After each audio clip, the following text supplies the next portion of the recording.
Estivemos a cantar Dá-me um coração igual ao teu.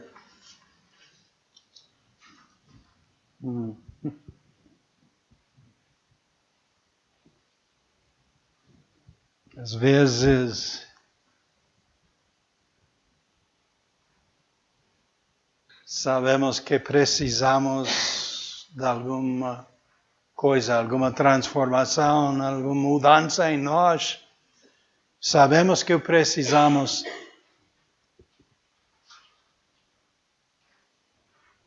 Mas não sempre sabemos tudo o que vai requerer para realizá-lo, não?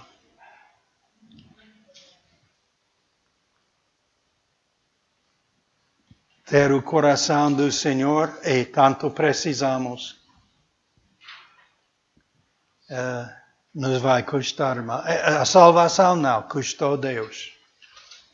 Mas esta transformação, morrer a nós mesmos, isso vai custar. Mas é a graça de Deus a operar em nós que faz possível tudo isso. E mais, Deus nos tem dado tudo o que pertence em Cristo. Tudo o que pertence à piedade e a poder segui-lo. Deus não nos... Ele nos dá a força. Então, mais um exemplo hoje de vestir-nos ou não vestir-nos nos princípios de Cristo, que muda nosso estilo de viver. Então, o texto de hoje é Apocalipse 3, versículos 14 ao 22, e iremos ver aquela igreja de Laodiceia. Então, ao fim do primeiro século, nos inícios do segundo século, o cristianismo estava a encarar uma oposição crescente da parte do Império Romano. O apóstolo João foi preso e exilado à ilha de Patmos pela fé num só Deus que ia em contra do império que abraçava muitos deuses, especificamente entre eles o César de Roma. Nós temos estado a ver as cartas às 7 igrejas da Ásia, em Apocalipse 2 e 3, como exemplos de ter se vestido no novo homem em Cristo ou não. Das 6 igrejas que já vimos, 2 foram achadas fiéis a vestir-se nos princípios de Cristo, mas as outras 4 estavam a perder seu foco em Cristo e foram influenciadas pelo mundo à sua volta. Algumas estiveram ativas em ser religiosas, sem uma consagração genuína para com o Senhor. Outras pareciam ser mais templos pagãos, mais que serem cristãos. Importa pouco o que nós pensamos das suas atitudes e ações, mas importa totalmente o que Jesus pensava delas, porque cada igreja tinha que prestar contas a Ele. O que Deus esperava das suas igrejas, e estas cartas revelam o quanto ficaram com sua mirada no Senhor, vestir-se no novo homem em Cristo, ou se continuaram a vestir-se com a vã maneira de viver, segundo os rudimentos do mundo. Então, chegamos à última das 7 igrejas, a de Laodiceia. E diz em versículo 13 do capítulo Desculpe.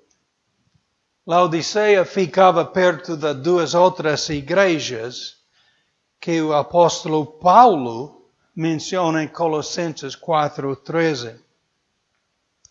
E aqui o citamos. Pois ele lhe deu testemunho de que tem grande zelo por vós, a igreja de Colosse, e pelos que estão em Laodiceia, e pelos que estão em Hierápolis. Então, Colossos e Hierápolis estavam bem próximos à cidade de Laodiceia, mas com algumas distinções notáveis que podemos observar na carta à igreja de Laodiceia. Colossos ficava 15 quilômetros ao oeste de Laodiceia, ao pé de uma montanha Topsambaba, chamada Cadmos pelos gregos, que derramava águas geladas fluir à cidade da neve derretida das serras verdejantes. Herápolis esteve ao norte, 11 quilômetros de Laodiceia, e é hoje famoso pelas águas termais que abundavam. Porque as águas de Laodiceia eram cheias de minerais que deixaram um sabor e olor horríveis. Canalizações foram instaladas das duas cidades vizinhas que supriam Laodiceia com boas águas. Interessante estas ideias de estudar quanto uma coisa, mas as ruínas de Laodiceia, muitas ruínas, mas pode-se ver as canalizações grandes que chegaram de Hierápolis e também de Colossos. Por quê? Porque a água em Laodiceia era péssima. Nem queriam cozinhar com aquela água. Foi tão horrível. Por isso, instalaram esses aquedutos, não? Para ter alguma água suportável, posso dizer, para poder ter boas águas.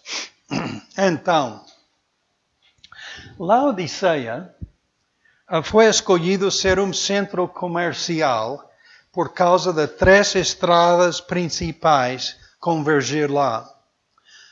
A cidade tornou-se o centro bancário por toda a área, com cofres cheios de ouro. Ficou muito rica e oferecia serviços e produtos não encontrados em nenhum outro lugar. Eles tinham uma indústria de fabricação de roupas, conhecida por sua lã preta e brilhante, que veio ser a vestimenta preferida dos ricos. Também era conhecido por sua escola de medicina, que tratava problemas oculares com uma pomada especial para os olhos, chamada pomada ou pó frígio. Tinham passado alguns séculos de grande afluência, quando o terremoto de 17 DC, que também destruiu a Filadélfia, derrubou a Laodiceia. Mas tão afluente e orgulhosa era a cidade, que quando César Tibério ofereceu financiamento para a reconstrução, a cidade de Laodiceia recusou a ajuda e diz que não fazia falta, porque tinham suficiente ouro para reconstruir. Então, não era como Porto Alegre. Ok? Estamos muito bem cá, mas não, esta cidade foi da afluência.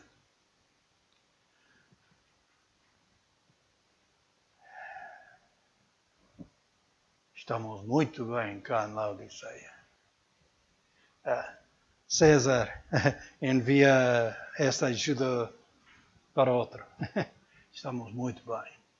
A cidade derrubada mas estamos bem. Então, o orgulho, certamente, a afluência abundante e a reputação de poder realizar a vida bem.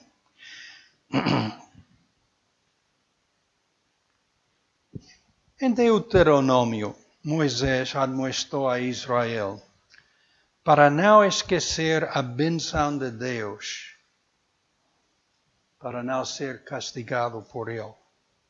Versículos 11 ao 14 de Deuteronômio 8.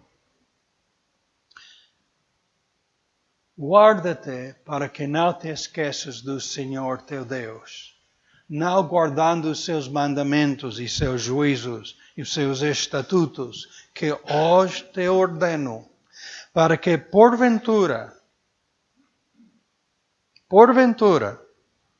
havendo tu comido e estando farto, e havendo edificado boas casas, e habitando-as, e se tiveram aumentado as tuas vacas e as tuas ovelhas, e se acrescentar a prata e ouro, e se multiplicar tudo quanto tens, se não eleve o teu coração, e te esqueças do Senhor, teu Deus, que te tirou da terra do Egito, da casa da servidão. Cuidado, Israel. Não só Israel. Cuidado, filho de Deus. Te quero abençoar.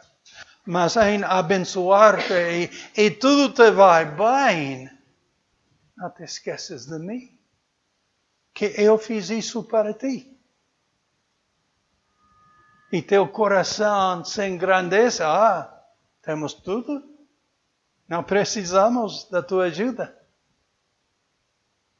Não foi só a atitude da cidade de Laodiceia para com César, mas foi a atitude da igreja de Laodiceia para com o Senhor. É a triste realidade desta carta. Então, em versículo 14 do nosso texto de Apocalipse 3, e ao anjo da igreja que está em Laodiceia escreve: isto diz o Amém, a testemunha fiel e verdadeira, o princípio da criação de Deus. A realidade do omnisciente Deus, ao analisar os nossos corações e vidas, é maravilhoso e também é terrível. Nada se esconde da sua vista.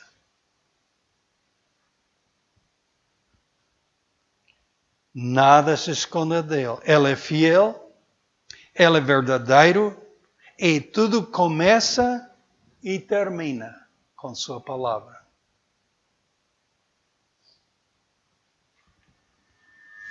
Deus é grande. Palavras que não são suficientes. Ela é grande.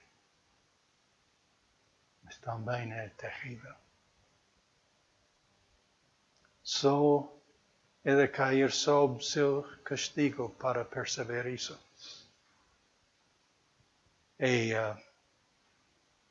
a ser analisado por Jesus, esta igreja está a enfrentar o castigo se não se arrepende.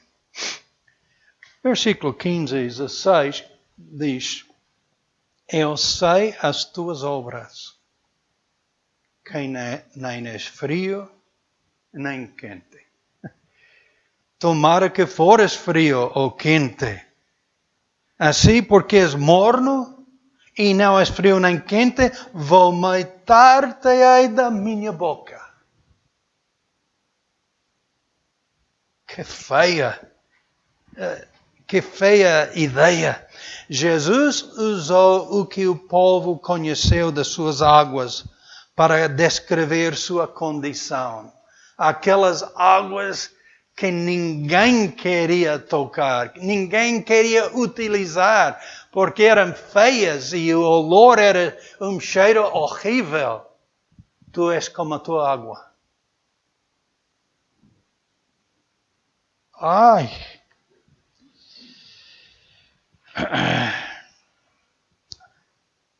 A água fria de Colosso ou a água quente de Herápolis, ao passar pelas canalizações, chegaram à cidade de Laodiceia tépidas e mornas. Essas águas que te enjoam. Jesus condenou a igreja. Por quê? Porque as pessoas mais difíceis de lidar são os religiosos sem graça e cegos. Pouco arrepia suas penas ou os move para fora da cerca da conveniência. Conformidade a qualquer preço é a sua atitude. Fale com ele sobre a missão ao mundo perdido, o discipulado de novos crentes e provavelmente obterá complementos gentis de acordo, mas não ações sólidas de compromisso. Não é à toa que Cristo diz que estava pronto para vomitá-los da sua boca. Sua complacência os tornou inúteis para ele. Sua religiosidade vazia o deixou doente. Não estiveram a se vestir no novo homem em Cristo, mas na vida fácil à sua volta. Os princípios de Cristo não foram o foco das suas vidas, mas a influência crescente da sua sociedade e afeta a consagração de toda a igreja. Os líderes, com o tempo, perdem sua visão e esperança de evangelização e de crescimento, e a igreja se satisfaz com o status quo. Jesus não queria isso e não o quer. Versículos 17 e 18. Como dizes, rico sou e estou enriquecido e de nada tenho falta, e não sabes que és um desgraçado e miserável e pobre e cego e nu. Aconselho-te que de mim compres ouro provado no fogo, para que te enriqueças, e vestes brancas, para que te vistas, e não apareça a vergonha da tua nudez, e que unges os olhos com colírio para que vejas. Apesar do desgosto do Senhor, não desistiu de esperar no seu arrependimento. Com paciência, graça e uma mão firme, Ele ofereceu a cura, um remédio acessível para todos nós que sofremos de uma fé tépida. Arrepende-te, Scott. Arrepende-te, igreja. Arrepende-te de só procurar o conveniente, o fácil. Arrepende-te. Algumas verdades para tentarmos assimilar. A apatia espiritual não se pode curar pela prosperidade material. O que tanto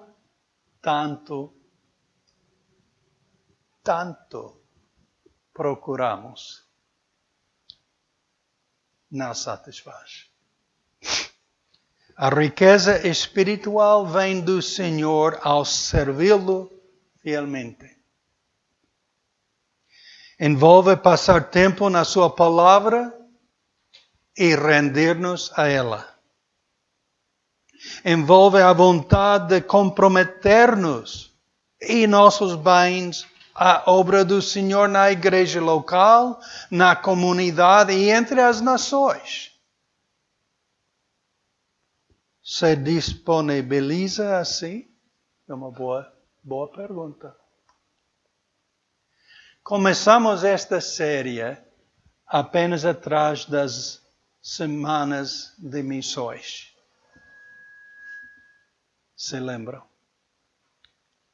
Apresentaram vocês tão bem as situações das nações de onde vieram. A falta da palavra fiel de Deus entre as nossas nações e além das nossas. Mas aquelas apresentações foram muito boas. E tentamos, através de todas essas apresentações, reconhecer que há uma necessidade além de nós. Não só conhecer a Deus, isso é essencial, mas torná-lo conhecido. Cumprir com a grande comissão.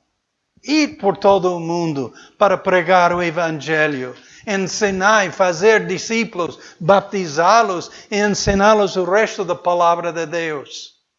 Até que Ele venha.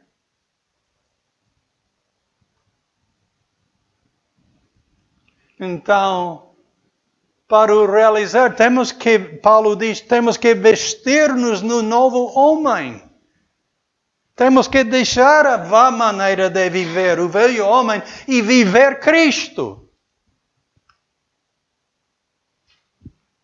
E logo chegamos a alguns exemplos, onde Jesus diz, não a opinião de Scott, ou pastor Daniel, ou qualquer um, não. Jesus diz, igreja de Éfeso, tanto têm feito tão bem, tão ativo, tanta obra que estão a realizar, mas olha, já não me amas. É da rotina.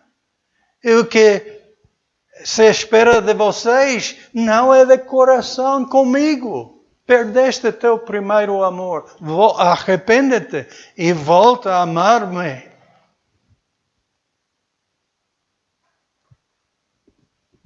Não há substituto para isso. Religião não é amar a Jesus.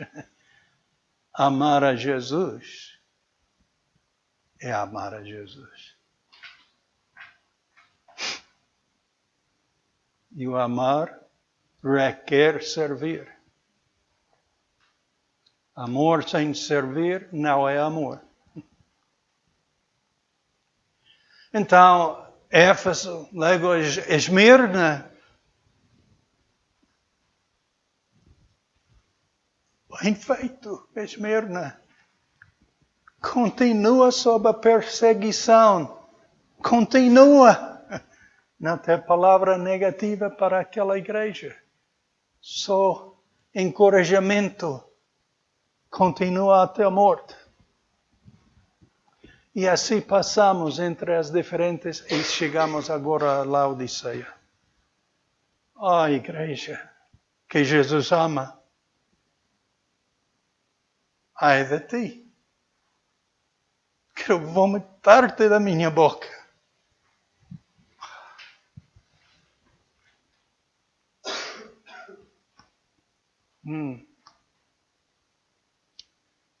Aquela procura da prosperidade desfez a igreja. E não só Laodiceia. Olhamos à volta não só nos Estados Unidos, qualquer lado. Esta procura da prosperidade Eu tirei umas frases que escrevi, mas eu vou dizer.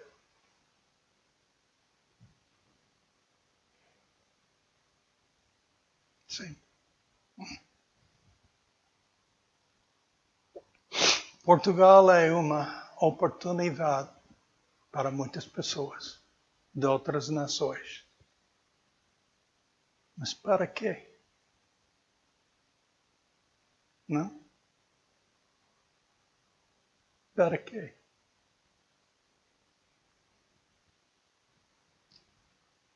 E não estou a falar do mundo descrente. Estou a falar dos irmãos que tenho conhecido de vários lados. E todos percebemos que querem melhorar a vida.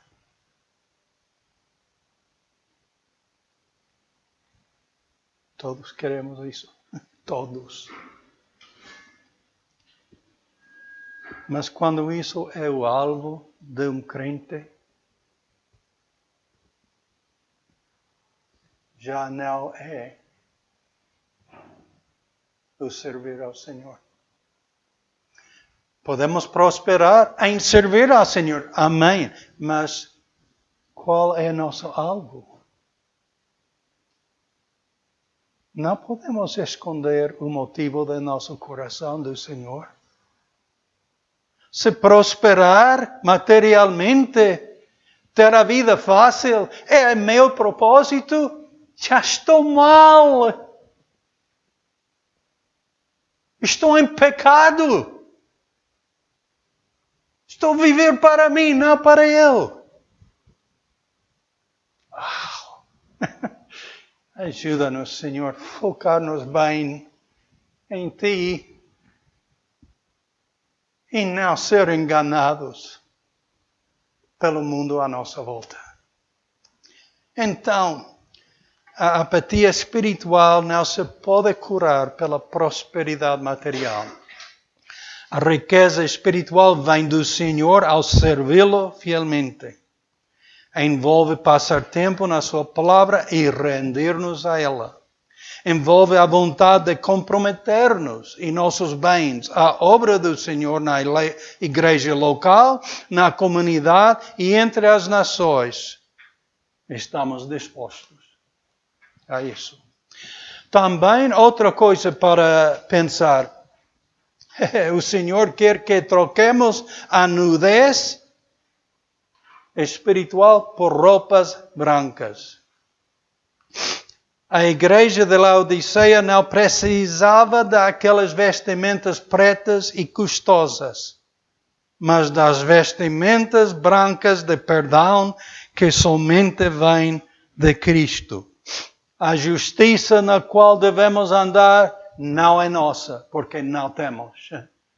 A justiça do crente é Jesus Cristo. Ele é minha justiça. E veste-me nas suas roupas brancas. O mundo oferece preto. É certo. O contrário do que Deus oferece.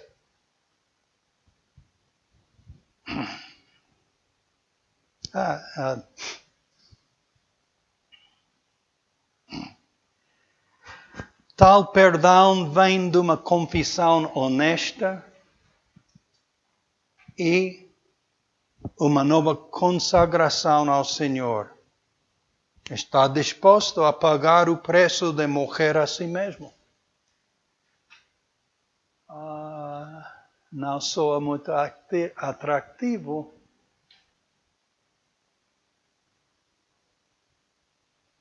Mas aquela cruz não foi nada atrativa. Lembra no jardim? Jesus a orar aquela noite. Oh, Deus Pai, se é possível, tira-me essa responsabilidade da cruz, mas não seja a minha vontade, que seja a tua. A pressão do momento crucial de dar sua vida em resgate estava acima dele. Ainda nosso Senhor foi tentado em toda maneira como nós, mas sem pecado. Que não seja minha vontade, mas a tua.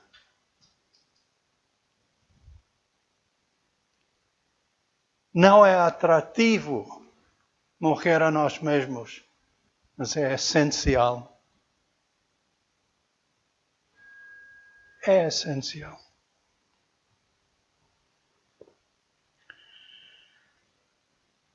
A correção da visão espiritual também é essencial. Quando não podemos avaliar a nós mesmos honestamente, avaliar-nos honestamente quando não podemos, quando não podemos ver os efeitos pessoais do compromisso espiritual com o mundo,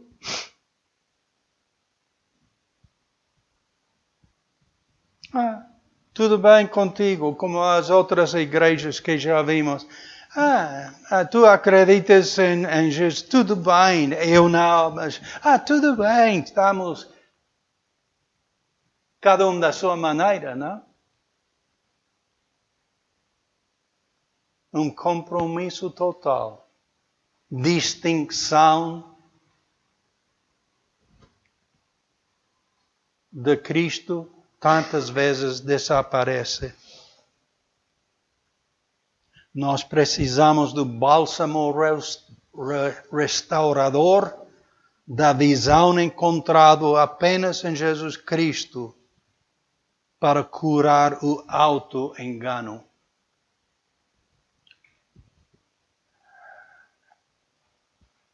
Quem não está em Cristo não está bem.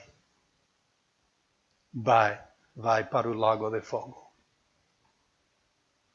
Somente se estão em Cristo. Não quer dizer ser membro da nossa igreja. Não quer dizer que faça tudo como eu. Não. Em Cristo Jesus. Uma fé genuína, uma esperança nele por quem é e pela obra que ele realizou. Quem não espera nele assim, vai ao lago de fogo. Eternamente. Não nos enganamos. Não estão bem. Podem ser humanamente falando, podem ser as melhores pessoas do mundo. Podem ser nossos queridos. Mas se não têm uma fé genuína em Cristo, vão passar a eternidade no lago de fogo. Que não nos enganamos. E tanto precisamos trocar a indiferença tépida por uma consagração viva.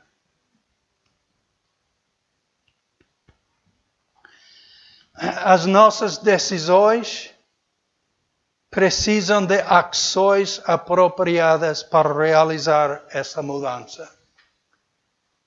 Não é só para falar.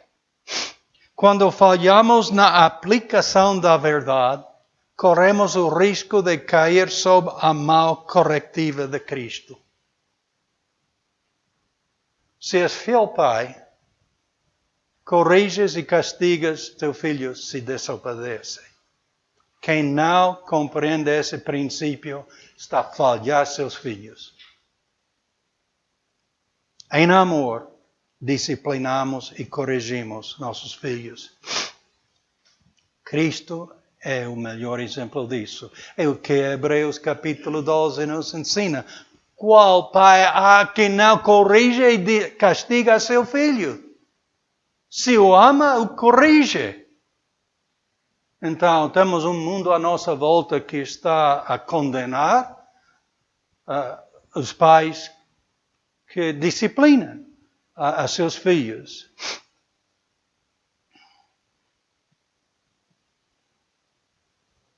Cristo castiga aos que ama. Está preparado para viver para Ele em vez de apenas pensar e falar sobre Ele? Falar, sim. Aprender. Mas viver. Aplicar o que aprendemos do Senhor. Vivê-la. É boa pergunta também. Todas essas perguntas pessoais para cada um de nós. Também o troca de desobediência comprometedora pelo verdadeiro arrependimento. A consagração espiritual viva não se pode realizar sem um novo pensar e vontade submetido a Cristo. É sério para começar e reordenar seu mundo privado, tanto público, segundo a palavra de Deus. Todos temos diferentes situações, mas essas perguntas são bons para contemplar perante Deus. Versículo 19, Jesus diz, eu repreendo e castigo a todos quantos amo. Sê, pois, zeloso e arrepende-te. Quer abençoar-nos. Não tem palavras de castigo para Esmirna, nem para Filadélfia, mas todas as outras 5 igrejas, sim, arrepende-te ou te vou castigar. Assim temos estudado nessas passagens. Eu repreendo e castigo a todos quantos amo. Se, pois, zeloso e arrepende-te. O coração sábio clamará, ajuda-me, Senhor. Estou mal.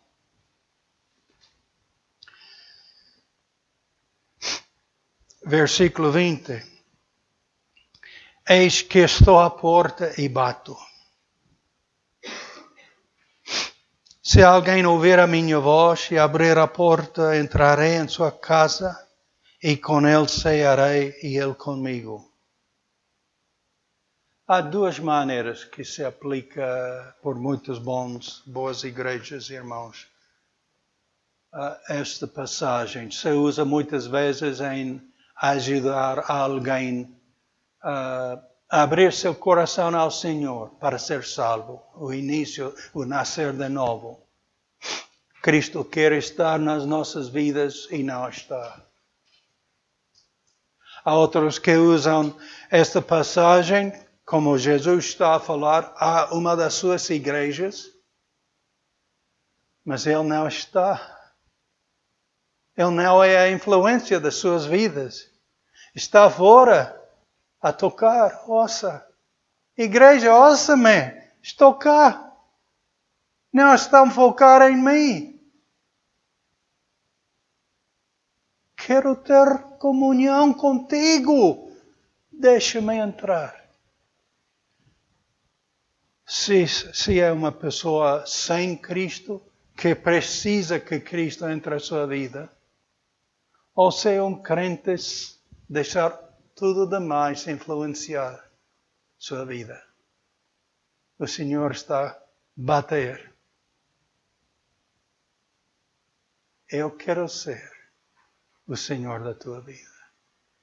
Eu quero transformar a tua vida. Eu quero salvar-te ou quero renovar tua vida, tua visão que vives para mim. Porque tudo demais é lixo. Não tem valor nenhum.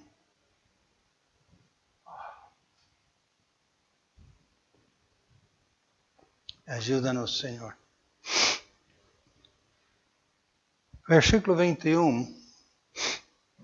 Ao que vencer, lhe concederei que se assente comigo no meu trono, assim como eu venci e me assentei com meu Pai no seu trono.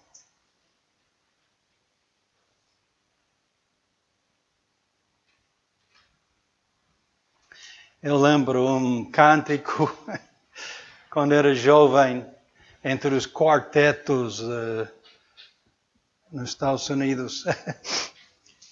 E nem gostei como jovem, apesar de outros jovens gostar muito na igreja. Diz, que tenhamos uma breve conversa com Cristo, tudo está bem. Pois sim.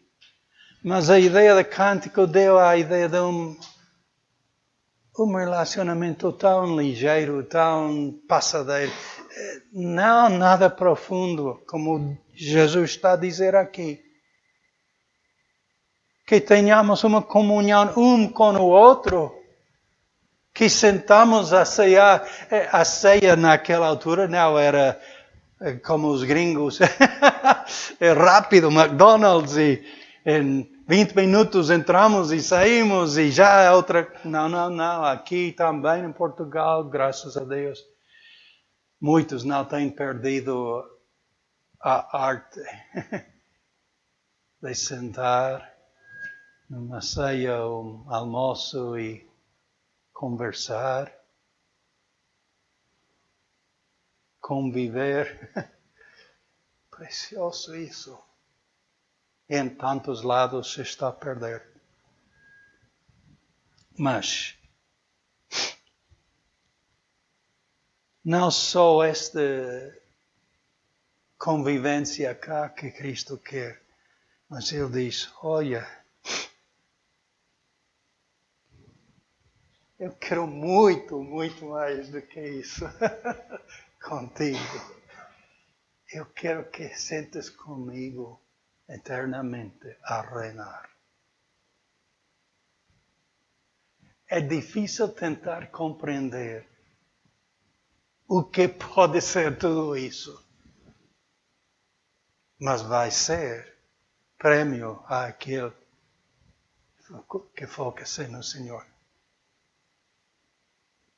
Que tenta morrer a si mesmo e viver a Cristo, em vez de viver para si. Que tenta servir a seus irmãos e ser um sabor de Cristo nas suas vidas. Quero que sentes comigo no meu trono. Ao que vencer, assim será.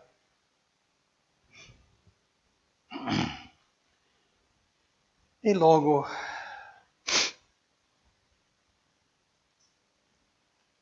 quem tem ouvidos,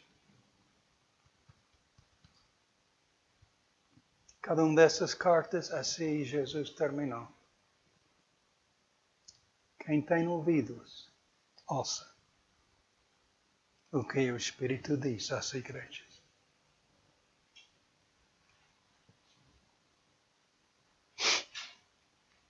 Eu coloquei no fim da mensagem de hoje algumas ideias, possíveis compromissos de consagração com Cristo.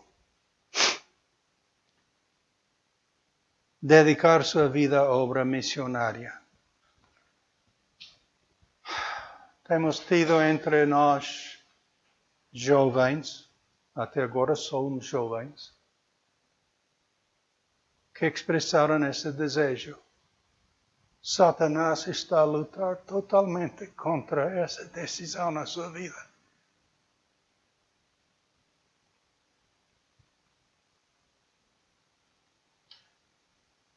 Que Deus tenha vitória neles. Dedicar ou uns períodos da sua vida à obra missionária. Por que estamos a mencionar isso? Assim começamos toda essa série. Há um mundo a qual Jesus Cristo nos tem enviado. Embaixadores em nome de Cristo. Nenhuma nova criatura em Cristo escapa a essa responsabilidade. Cada crente tem essa responsabilidade. Então, é devido que nós lembramos e nos exortamos e admoestamos um ao outro na obra pela qual Deus nos tem ou nos está a preparar. Então, algum período na nossa vida ajudar na obra missionária. Não sei como, falamos. Deus dirá. Ou orar fielmente por algum missionário e seu ministério e comunicar com ele. Alguma vez pensaste, temos 4 missionários que ajudamos mês a mês com sustento econômico. Recebemos notícias de vez em quando de alguns deles. Outros só temos a foto lá e são pior que mim. Eu não sou bom comunicador nesse sentido. Eu envio uma carta cada 2 meses a nossas igrejas que nos sustentam. Mas alguns de nossos bons irmãos quase nunca ouvimos deles. Tens pensado em orar por eles? Comunicar com eles? Amá-los nesse sentido? Haver alguma coisa específica que podemos lembrar juntos em oração? Ou alguma necessidade que possivelmente podemos suprir?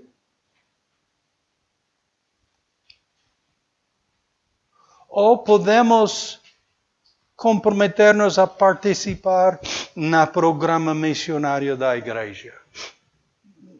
Nós o chamamos missões de fé, ou promessa da fé. Algumas pessoas na igreja participam nisso. Nós temos passado muito tempo em explicar isso recentemente. Mas era a ideia quando o pastor Daniel e Raquel voltassem do seu tempo nos Estados Unidos, depois de nossas semanas de missões, tomar um tempo para focar nisso. Que compromisso estou disposto a fazer dos meus bens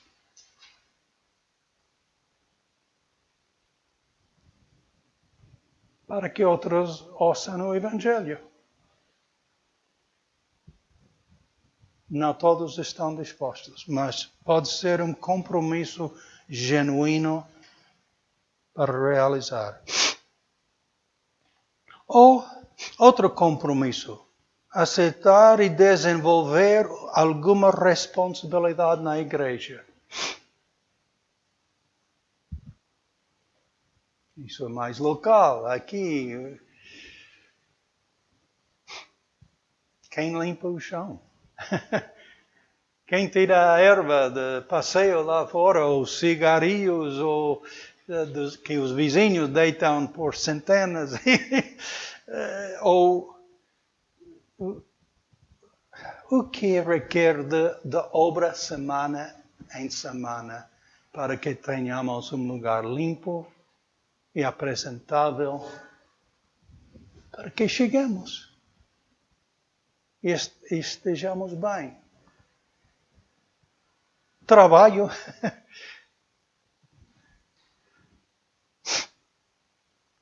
Ou outra ideia. E essa é uma possibilidade na nossa comunidade. Desenvolver uma amizade com um estudante internacional. Chegam aqui de vários lados. E muitos, a verdade, estão muito sozinhos. Estão à procura de alguma amizade e as amizades que tanto encontram estão na volta dos bares ou pior.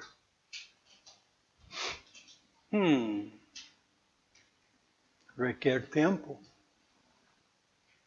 e esforço. Mas eu não sou capaz.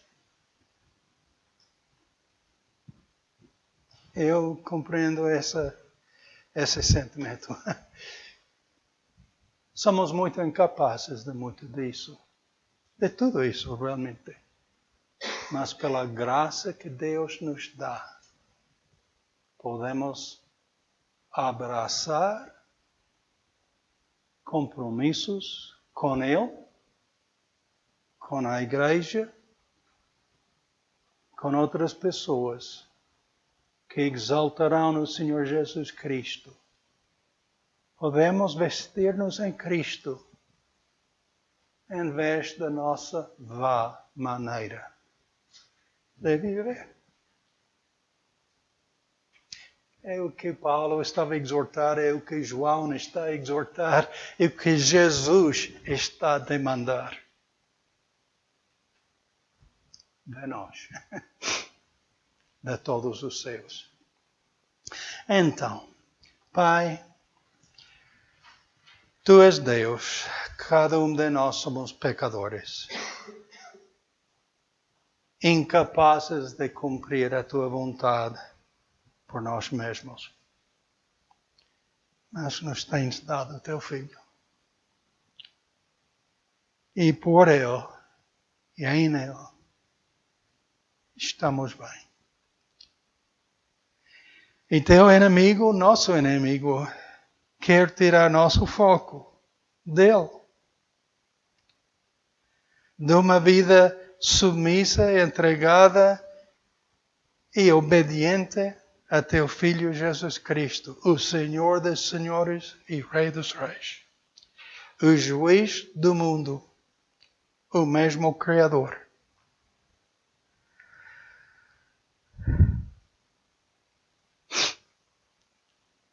Pedimos por todos nós e cada um de nós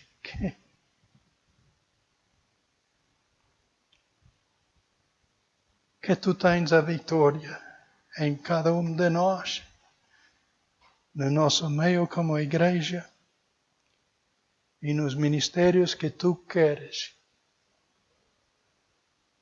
que abracemos.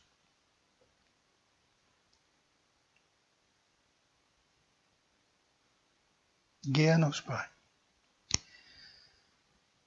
E onde e quando seja necessário, castiga-nos para que obedeçamos. Em nome de Jesus nós oramos. Amém. Muito obrigado, irmãos.